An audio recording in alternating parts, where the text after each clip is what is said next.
سے ہمارے علاقے میں اعلان ہوتا ہے کہ سحری کا وقت ختم ہونے میں 10 منٹ باقی ہیں روزے داروں، اور پھر اعلان ہوتا ہے کہ سحری کا وقت ختم ہو گیا ہے۔ اس کے 8-10 منٹ کے بعد اذان ہوتی ہے، جامع مسجد میں بھی ایسا ہی ہوتا ہے۔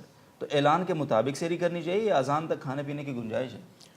نہیں جی، یہ جو اعلان ہوتا ہے، پہلے تو اعلان ویسے لوگوں کو گویا کہ متیقظ کرنے کے لیے ہوتے ہیں کہ اتنی دیر باقی رہے گی، اتنی دیر باقی۔ جب آخری اعلان کر دیا جائے کہ اب سحری کا وقت ختم ہو گیا ہے تو اس کے بعد پھر کھانا پینا بند کر دیا جائے، کھانا پینا چھوڑ دیا جائے، کیونکہ اصل تو مسئلہ یہ ہے کہ عموماً تو یہی ہوتا ہے کہ اذان اس وقت دی جاتی ہے اکثر علاقوں میں کہ جس وقت سحری کا وقت ختم ہوتا ہے، جی، لیکن سحری کا وقت ختم کس وقت ہوتا ہے اس میں کچھ اختلاف ہے۔ وہ اختلاف یہ ہے کہ سحری کا وقت وہ 18 درجے زیر افق پر ختم ہوگا یا 15 درجے زیر افق پر ختم ہوگا، اس میں کچھ علماء کا آپس میں اختلاف ہے۔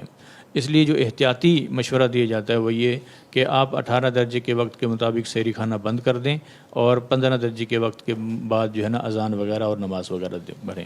تو اس وجہ سے یہ غالباً اس طرح کرتے ہوں گے کہ کچھ دیر پہلے سحری کھا لی، بند کر دی، اور اس کے بعد پھر اذان اور نماز پڑھی۔